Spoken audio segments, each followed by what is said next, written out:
नमस्कार, IND 121 में आपका स्वागत है। मैं हूं आपके साथ नवीन पुरोहित और आज हमारे साथ चर्चा करने के लिए मौजूद हैं मध्य प्रदेश भारतीय जनता पार्टी के अध्यक्ष श्री विष्णुदत्त शर्मा जी। विष्णु जी, आपका IND 24 में बहुत बहुत स्वागत है। नमस्कार। नमस्ते। एक तो आपके कार्यकाल के 2 साल पूर्ण हुए और कहा जाता है कि व्यक्ति का आकलन खुद से अच्छा कोई नहीं कर सकता, तोहरा मन दर्पण कहलाए। तो मन के दर्पण में जब BD शर्मा, BD भाई साहब युवाओं के चहेते इतने वरिष्ठ पद पर आते हैं और वरिष्ठों के बीच में और कनिष्ठों के बीच में एक ब्रिज का काम करते हैं, तो ये 2 साल पर आपकी प्रतिक्रिया पहले चाहूँगा। नवीन जी, आपने बड़ा कठिन प्रश्न पूछा है, क्योंकि आत्मसमीक्षा करना ये बहुत आसान नहीं होता। लेकिन फिर भी मैं ऐसा मानता हूँ कि भारतीय जनता पार्टी के प्रदेश अध्यक्ष की जिम्मेदारी जब मुझे मिली और भारतीय जनता पार्टी के हमारे नेतृत्व ने माननीय प्रधानमंत्री, माननीय राष्ट्रीय अध्यक्ष माननीय अमित शाह जी से लेकर मध्य प्रदेश के हमारे माननीय मुख्यमंत्री जी ने एक इतनी बड़ी जिम्मेदारी मेरे जैसे सामान्य कार्यकर्ता को दी, तो मेरे सामने एक बड़ी चुनौती थी कि इस जिम्मेदारी के अनुरूप अपने आप को बनाना। तो मेरा यही प्रयास था कि मैं इसके अनुरूप अपने आप को खड़ा कर सकूं। तो मेरा ये प्रयास रहा है। अब ये एनालिसिस करना तो मुझे लगता है कि समाज का और आप सब लोगों का है कि मैं इस पर खरा उतरा कि नहीं उतरा, लेकिन मैंने ये प्रयास किए कि मैं इस दिशा में अपने आप को इसके अनुरूप बना सकूं। और दूसरा, जो हमारे वरिष्ठ नेतृत्व है भारतीय जनता पार्टी का मध्य प्रदेश का, जिनकी अथक मेहनत और श्रम और परिश्रम का परिणाम है कि मध्य प्रदेश की भारतीय जनता पार्टी ठाकरे जी जैसे व्यक्तित्व या राजमाता सिंधिया जैसे व्यक्तित्व ने इस संगठन को खड़ा किया। उस संगठन की जिम्मेदारी एक अध्यक्ष के नाते से मुझे मिली। तो जो एक आइडियल ऑर्गेनाइजेशन था, उसमें हम जो एक ताकत के साथ आगे बढ़ रहा संगठन है, उसको और गति देने का प्रयास कैसे हो सकता है, ये 2 बातों पर मैंने फोकस करके काम की शुरुआत की थी और प्रयास किया था। अब समीक्षा करना और इस पर नंबर देना तो समाज और संगठन और वरिष्ठों और आप सबका काम है कि इस दिशा में हम कितने सफल हुए और कितने नहीं हुए। जी, जिस प्रकार से कहते हैं कि कई लोगों को जो प्रयासों की परिणति है, निश्चित रूप से परिणाम जो है ऊपर वाले के हाथ में रहते हैं। हमारा काम है प्रयास करना। और जैसा आपने कहा कि प्रयास पूरे मन और योग से किया, भारतीय जनता पार्टी के लिए आप शुभंकर ही सिद्ध हुए हैं। अगर मैं गुज़िश्ता 2 वर्षों की बात करूं तो आपके कार्यकाल में बहुत सारे घटनाक्रम हुए जो मध्य प्रदेश की राजनीति में, जब से मध्य प्रदेश बना है तब तक नहीं हुए। मध्य प्रदेश की राजनीति में जो ग्वालियर का किला था, ग्वालियर का जो सिंधिया का जो महल था, हमेशा उसके 2 दरवाजे रहे। एक दरवाजा आपने हमेशा के लिए बंद करवा दिया। अब एक ही दरवाजा है, कमल के फूल का दरवाजा। हमेशा से रहा कि एक धड़ा कांग्रेस में रहा, एक धड़ा भारतीय जनता पार्टी में। ज्योतिरादित्य सिंधिया जी को साथ लाना, फिर उनको साथ लेकर दोबारा से चुनाव के मैदान में जाना। फिर एक आलोचना भी थी कि भारतीय जनता पार्टी वाले तो एक लॉलीपॉप पकड़ाते हैं, उसके बाद तो फिर वही होना है। तो बड़ी अनइवन परिस्थितियां थीं। उसी बीच में सरकार बनवा देना, सरकार को स्थापित करवा देना, ऐसी परिस्थितियां ये मानव निर्मित नहीं है, ये संयोग है। और उन संयोग में सफलता भी हो जाए तो अपने आप में अद्भुत संयोग है। तो इन 2 वर्षों में ये जो उठा पटक रही राजनीति की, ये कैसा अनुभव सिद्ध हुआ आपके लिए?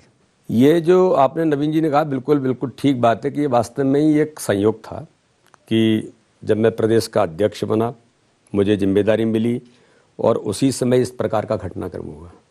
तो इसका श्रेय कोई मुझे नहीं जाता, ये श्रेय तो वास्तव में उन लोगों को है जो हमारा नेतृत्व है, जिन्होंने इस दिशा में, मैं ऐसा मानता हूं कि उनके प्रयास नहीं थे, लेकिन ये मध्य प्रदेश के अंदर जो एक सरकार ऐसी बनी जिस सरकार ने 15 महीने के अंदर उन गरीबों के हक और अधिकार को छीनने का काम किया था।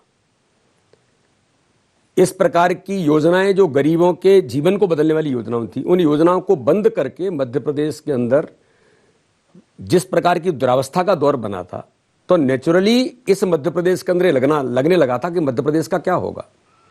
तो मध्य प्रदेश को बचाने के लिए जब इस प्रकार की आवाजें उठी, उस समय भारतीय जनता पार्टी की नैतिक जिम्मेदारी बनी कि भाई इस दिशा में जब मध्य प्रदेश दुरावस्था के दौर की ओर जा रहा है, तो उस मध्य प्रदेश को जो शांति के टापू से लेकर के गरीब कल्याण की योजनाओं में गरीबों का जीवन बदलने का काम करने वाली सरकारें यहाँ काम कर रही थी, आज उनका हक और अधिकार छीन रहा है। तो हमारी जिम्मेदारी है कि हम उनको हक और अधिकार दिलाएं।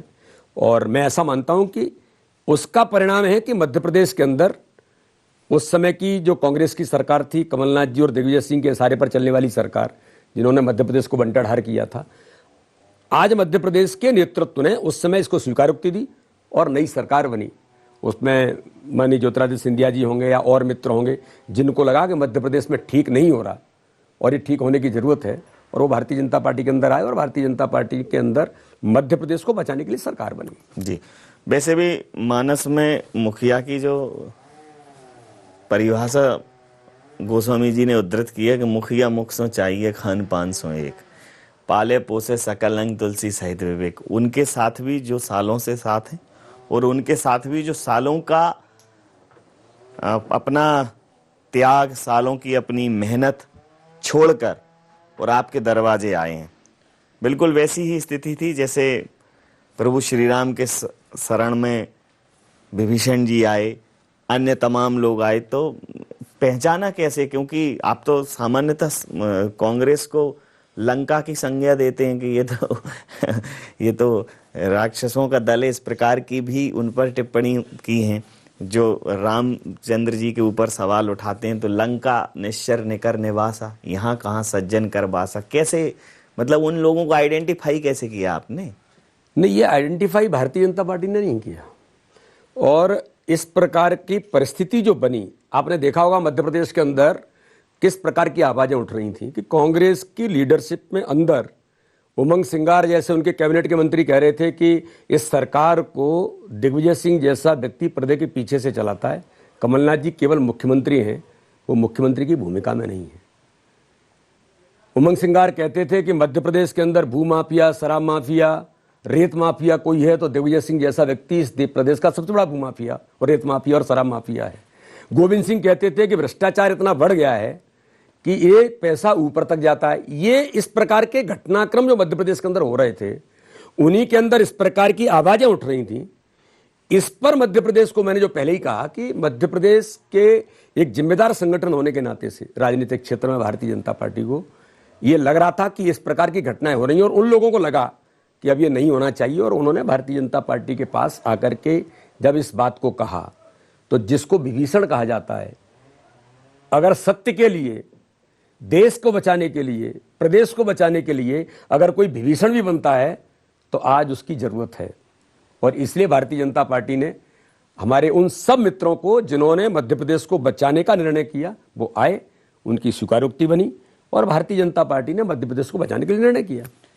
एक बड़े लंबे समय तक भारतीय जनता पार्टी के इस निर्णय पर कांग्रेस बहुत ताक लगाकर बैठी थी कि देखिए पहले तो टिकट उनको मिलते हैं कि नहीं, फिर जीत कर आते हैं कि नहीं, फिर सरकार में उनकी भागीदारी होती है कि नहीं, संगठन के विस्तार में उनका समायोजन होता है कि नहीं, कहीं भी कोई मौका नहीं दिया। देखिए ये नवीन जी, एक बात बड़ी गंभीरता के साथ मैं कह रहा हूँ कि ये देश और प्रदेश और आज का जो जनमानस है वो सत्य को बहुत पहचानता है। लोकतंत्र, भारत की डेमोक्रेसी अब मैच्योर डेमोक्रेसी की ओर बढ़ रही है। इसलिए जब मध्य प्रदेश के अंदर ये हो रहा था कि गरीब कल्याण की योजनाओं को कमलनाथ और दिग्विजय सिंह की सरकार ने जब बंद किया, उन गरीबों के हक और अधिकार को छीना। मुझे ध्यान में है कि 2,43,000 प्रधानमंत्री आवास जब मध्य प्रदेश के अंदर माननीय प्रधानमंत्री नरेंद्र मोदी जी ने दिए, तो मध्य प्रदेश की सरकार ने ये कह करके उनको वापस किया था कि मैचिंग ग्रांट के हमारे पास पैसा नहीं है, और वो पैसा आईफा अवार्ड करने के लिए, इतने बड़े पैसे का प्रावधान करने के लिए पैसा था, लेकिन गरीबों को उनके सर पर छत मिलेगी ये अधिकार उनसे छीन लिया। लाडली लक्ष्मी से लेकर के हमारी कन्यादान योजना में उन बेटियों को जिनको आपने कहा कि हम 51,000 देंगे, आपने एक पैसा कभी उनको नहीं दिया, यानी उनके साथ भी आपने छल किया। तो छल कपट की राजनीति मध्य प्रदेश के अंदर जो हो रही थी, उसका दुष्परिणाम था कि पूरी जनता को ये लगा कि जो भारतीय जनता पार्टी की सरकार 15 वर्षों से काम कर रही थी और 15 वर्षों के अंदर जिस प्रकार का गरीबों के जीवन को बदलने का अभियान हमारे मुख्यमंत्री माननीय शिवराज सिंह चौहान भारतीय जनता पार्टी के नेतृत्व में हुआ था, 15 महीने में बनी सरकार छल और झूठ कपट के आधार पर बनी, गलती से बनी, इसलिए अब इसको बदलने की जरूरत है। इसलिए स्वीकारोक्ति देने का काम 28 विधानसभा के उपचुनाव हुए, उसमें जनता ने स्वीकारोक्ति दी और ऐतिहासिक बहुमत से भारतीय जनता पार्टी अपने सरकार को स्थायित्व में लेकर के गई। जी, एक बड़ा अभियान आपने अभी चलाया और मैं ये इसको कहने में मुझे कोई गुरेज नहीं है कि जब किसी भी राजनीतिक परिचर्चा का मैं हिस्सा होता हूं तो कहीं ना कहीं उसमें वरिष्ठ पत्रकार जुड़ते हैं और उन्होंने इस तथ्य को रेखांकित किया। क्योंकि अगर मैं स्वयं की बात करूंगा तो निश्चित रूप से मेरा उतना राजनीतिक और पत्रकारी अनुभव मध्य प्रदेश में नहीं है, लेकिन जो पिछले 4-6 दशकों से सक्रिय हैं, जब वो इस चीज को रेखांकित करते हैं, रिकॉग्नाइज करते हैं, तो ये तय हो जाता है कि आपकी सक्रियता पर कोई संशय नहीं है। श्योपुर से शहडोल तक बूथ विस्तारक योजना में लोगों ने आपको दौड़ते देखा। उस योजना का जो अपने आप में एक अभिनव पहल थी कि चाहे कोई छोटा कार्यकर्ता हो, बड़ा कार्यकर्ता हो, सब बूथ पे कार्य करेंगे, सब 100 घंटे अपना समय देंगे। और उसमें आपने 3 त्रिदेव एक कॉन्सेप्ट भी लाई। तो ये बूथ पर जाने की जो बात थी वो एक नया विचार था, डिजिटलाइज किया बूथ को। तो इस विचार के पीछे की क्या मंशा रही? नवीन जी, भारतीय जनता पार्टी हमेशा ये कहती है कि हम कैडर बेस्ड ऑर्गेनाइजेशन है और कार्यकर्ता आधारित संगठन होने के नाते से अपने संगठन में जो सबसे छोटी इकाई हमारी है, जिसको हम बूथ कहते हैं, बूथ की इकाई को सशक्त और सक्षम बनाना। भारत की राजनीति के चाणक्य के तौर पर अमित शाह जी को जब देखा जाता है तो अमित शाह जी भी एक ही बात कहते हैं कि बूथ मजबूत तो हम मजबूत, बूथ जीता तो चुनाव जीता। तो कोई भी अभियान हो या चुनाव हो, राजनीतिक क्षेत्र में बूथ सबसे बड़ी महत्वपूर्ण इकाई है जिसको सशक्त और सक्षम बनाने की जरूरत है। ये वर्ष हमारा ठाकरे जी का जन्म शताब्दी वर्ष था। ठाकरे जी ने अपने जीवन का पल पल क्षण क्षण इस संगठन को खड़ा करने में लगाया जी। तो हम लोगों का विचार था कि हम सब क्या उनको सच्ची श्रद्धांजलि देने के लिए, क्या मध्य प्रदेश भारतीय जनता पार्टी का कार्यकर्ता जिनके श्रम और मेहनत के कारण से पूरे देश को एक अभिनव पद्धति विकसित करने का काम ठाकरे जी ने किया था, तो क्या हम इस वर्ष 10 दिन में, एक दिन में 10 घंटे लगा करके 100 घंटे उनके 100 वर्ष पूरे होने पर समय का समर्पण कर अपने संगठन को मजबूत करने के अभियान में अपने मंडल को स्वावलंबी मंडल बनाना, शक्ति केंद्र को सक्रिय बनाना और बूथ को सक्षम बनाना। इस अभियान में बूथ विस्तारक योजना में 20,000 तो ऑफिशियल कार्यकर्ता, 20,853 समथिंग ऐसे हमारे कार्यकर्ता ऑफिशियल निकले, लेकिन हर पदाधिकारी जिम्मेदार, हमारा सभी नेतृत्व, तो सबने मिलकर के तय किया हम बूथों पर जाकर के समय का समर्पण करेंगे, अपने संगठन को मजबूत करेंगे। तो ये मुझे बड़ा गर्व है और भारतीय जनता पार्टी बड़ी अलग ऑर्गेनाइजेशन लोगों से इसलिए है कि कार्यकर्ता आधारित इसलिए है कि माननीय मुख्यमंत्री ने भी बूथों पर जाकर के समय का समर्पण करके संगठन को मजबूत करने का काम किया। सारे विधायक, सांसद, सभी मंत्री, पदाधिकारी, सब लोगों ने मिलकर के किया। ये सामान्य घटना नहीं थी और इसमें मुझे लगता है कि बूथ का वेरिफिकेशन और तकनीक के युग में जो आपने देखा कि माननीय प्रधानमंत्री जी ने, माननीय राष्ट्रीय अध्यक्ष जी ने और अमित शाह जी ने तो आज के समय के अनुरूप संगठन को कैसे खड़ा करना, ये जो भूमिका ली है, तो इस बार हमने डिजिटलाइजेशन ऑफ बूथ जो किया, ये बहुत महत्वपूर्ण घटना थी कि मध्य प्रदेश के अंदर इस प्रकार से डिजिटल बूथ बनाने का अभियान, आज हम लगभग 90% बूथों को डिजिटल बनाने में सफल हुए हैं। जो शेष बचे उनको भी जल्दी पूरा करेंगे। ये वास्तव में ही बहुत महत्वपूर्ण, तो सबका ये विचार था कि ठाकरे जी के जन्म शताब्दी वर्ष पर संगठन के कार्य का विस्तार और कार्य का सुदृढ़ीकरण करें। उस अभियान में हमने इस अभियान को लिया। नहीं, इसमें एक जो मैंने कहा ना, आपने कहा कि एक स्मार्ट कार्ड दिए जाएंगे, मतलब डिजिटल जो आज के दौर की जो सबसे बड़ी जरूरत हो गई। मैंने देखा है कि समय रहते अगर चाहे संस्थान हो, पार्टी हो, व्यक्ति हो, ऑर्गेनाइजेशन हो, जिसने समय के साथ अपने आप को अद्यतन नहीं किया, अपडेट नहीं किया, समय उसको कहीं पीछे छोड़ देता है। तो पार्टी ने डिजिटल कनेक्टिविटी की महत्वता को समझते हुए आप एक कॉन्सेप्ट लाए कि उसमें एक बूथ अध्यक्ष, बूथ महामंत्री और बूथ लेवल एजेंट, ये 3 लोगों की एक वो रहेगी और उनको एक आप यूनिक आइडेंटिटी देंगे। वो क्या है बेसिकली? इसमें हमारे जो बूथ अध्यक्ष, बूथ का महामंत्री और BLA, बूथ समिति बनी है, पन्ना प्रमुख और पन्ना समिति भी बनी है। इसमें जो तीनों लोग हैं, प्रत्येक बूथ को सक्षम बनाने के लिए जिनको हम यूनिक आई कार्ड देंगे, जी, यूनिक आई कार्ड के माध्यम से उनकी जो कनेक्टिविटी बनेगी, क्योंकि मैं मानता हूं कि आज के इस परिवर्तन के दौर में और तकनीकी युग में सोशल मीडिया और ये तकनीक आज का सबसे बड़ा वेपन है। आप ये कहें कि युद्ध अब किस पर लड़े जा रहे हैं, तो सोशल मीडिया पर लोग युद्ध लड़ रहे हैं। जी जी। तो बूथ को मजबूत बनाना और बूथ पर इस प्रकार के सोशल नेटवर्किंग को खड़ा करना, और जिसके बारे में मुझे ऐसा लगता है कि भारतीय जनता पार्टी मध्य प्रदेश ने इस अभियान को जब लिया और प्रत्येक बूथ को डिजिटल बना करके उनको हम यूनिक आई कार्ड देंगे, उनके हम अभी प्रशिक्षण करने वाले हैं। और ये जो हमने संगठन ऐप डाउनलोड किया, संगठन ऐप डाउनलोड के माध्यम से सारी जानकारी उस बूथ पर भारतीय जनता पार्टी कैसे खड़ा करेगी, इस पर हमारा जो अभियान आगे और चलेगा।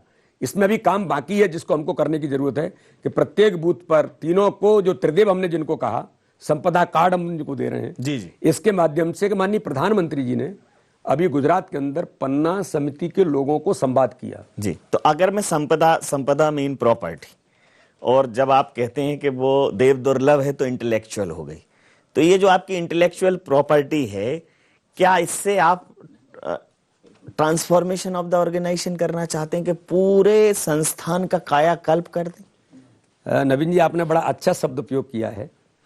ये वास्तव में ही ट्रांसफॉर्मेशन ऑफ द ऑर्गेनाइजेशन है कि जिस प्रकार से पूरे नीचे तक, जहां पर अगर किसी बूथ पर कोई नहीं गया तो वहां का कार्यकर्ता खड़ा हो गया कि हमको अपने बूथ को डिजिटल बनाना है। मैंने ऐसी घटनाएं देखी हैं, आप आश्चर्य करेंगे।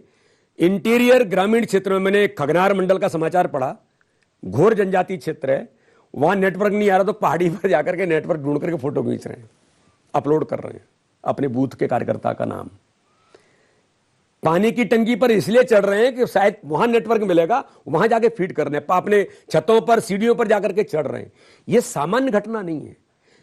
एक तो मैं जो कहना चाहता हूं कि भारतीय जनता पार्टी का कार्यकर्ता कितना प्रतिबद्ध है कि अगर संगठन ने तय किया कि अपने बूथ को डिजिटल बनाना, इंटीरियर क्षेत्र है, नेटवर्क नहीं आता तो नेटवर्क कैसे मिलेगा। मैं रात को यात्रा मैंने 3-3 बजे तक की है, मुझे 2:30 बजे, 2 बजे, 12:30 बजे लोग मिल रहे हैं और बूथ की बैठक कर रहे हैं। मैंने कहा तुम 12:30 बजे भी बूथ की बैठक कर रहे हो? बोले वैसे दिन में लोग काम करने चले जाते हैं, हमने शाम को सबको इकट्ठा करके आज हम सब लोग हमको मिले हैं।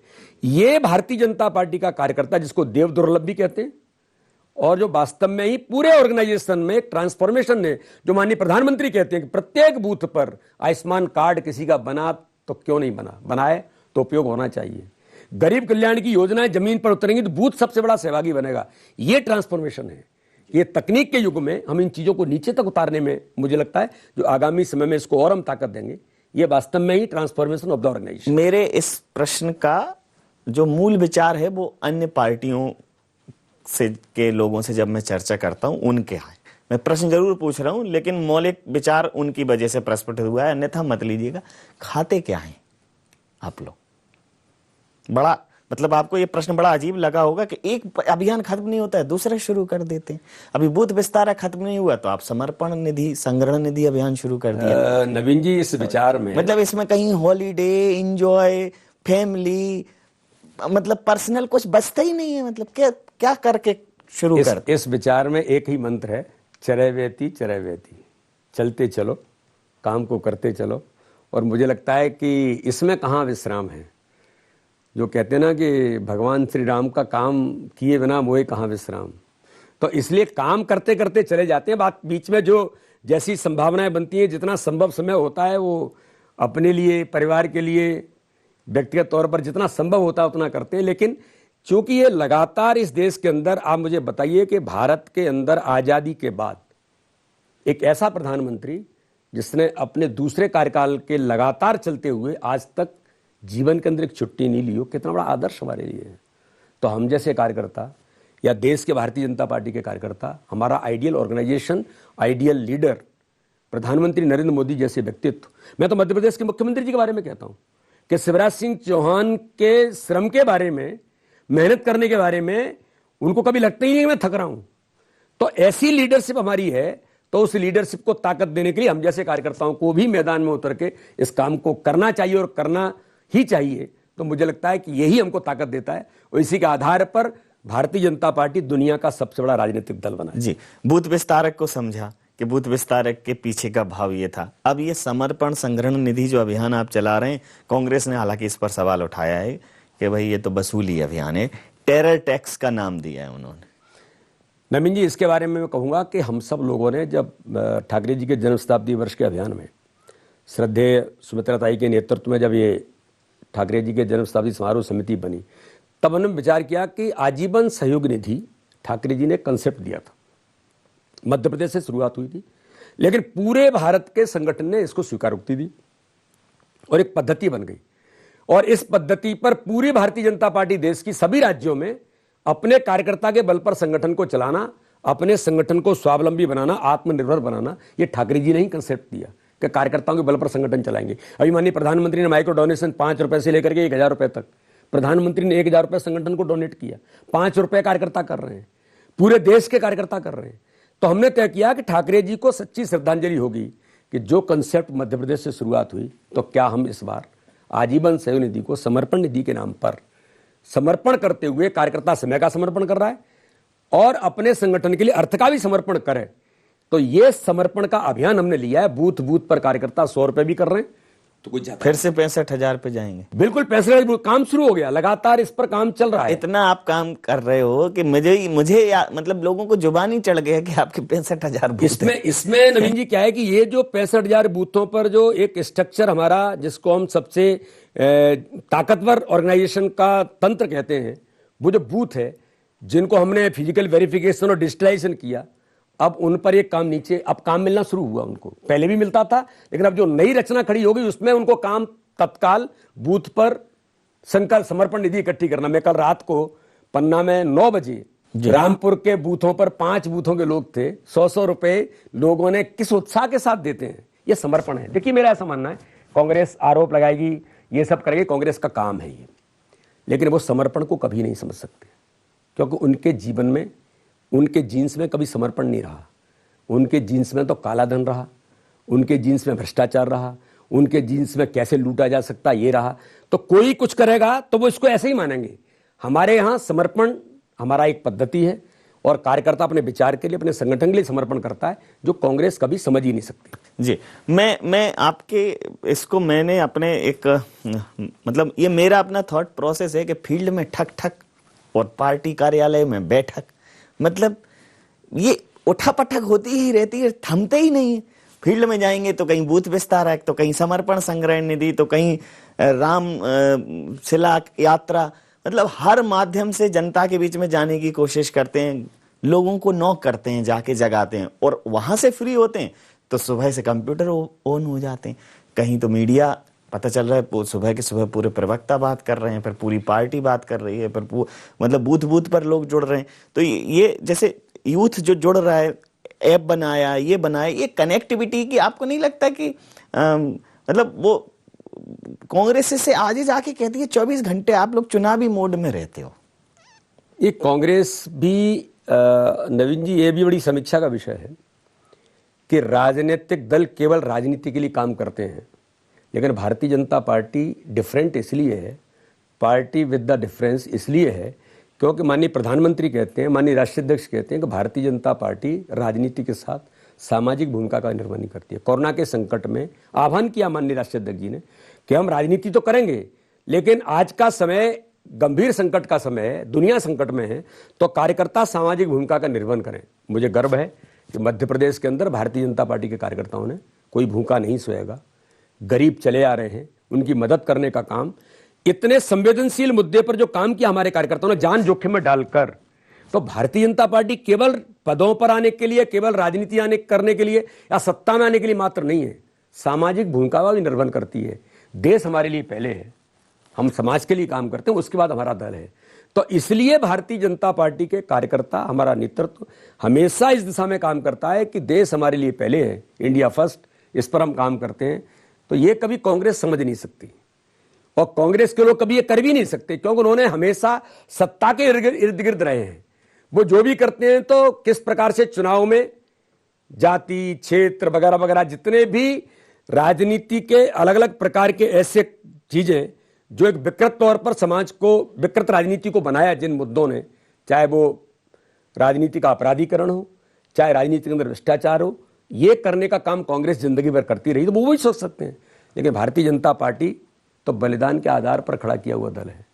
भारतीय जनता पार्टी तो पंडित दीनदयाल उपाध्याय के जो अंतिम छोर पर जो गरीब झोंपड़ी में रहने वाला व्यक्ति था, उसने जो विचार दिया उस पर खड़ा होने वाला दल है। तो गरीब कल्याण की योजनाएं जो गरीबों का जीवन बदलती हैं, उस विचार पर आगे भारतीय जनता पार्टी बढ़ रही है। तो रुक के मत बैठो, सफर का सिलसिला पैदा करो। एक तय हो रास्ता तो दूसरा पैदा करो। और राजनीति कहते जैसे वो मौज नहीं, संघर्ष है। एक दरिया पार हो तो दूसरा पैदा करो। रुकना नहीं है, थमना नहीं है, ना आलोचनाओं को सुनना है, ना प्रशंसाओं से रीझना है, चलते जाना है। ये कार्य पद्धति है भारतीय जनता पार्टी की। और वर्तमान में भारतीय जनता पार्टी वी.डी. शर्मा जी के नेतृत्व में क्या आयाम स्थापित करेगी ये तो समय बताएगा, लेकिन परिश्रम पराकाष्ठा तक हो रहा है। IND 121 में इतना ही। आप बने रहिए हमारे साथ। सर बहुत समय हमें दिया, आपका बहुत धन्यवाद, बहुत आभार।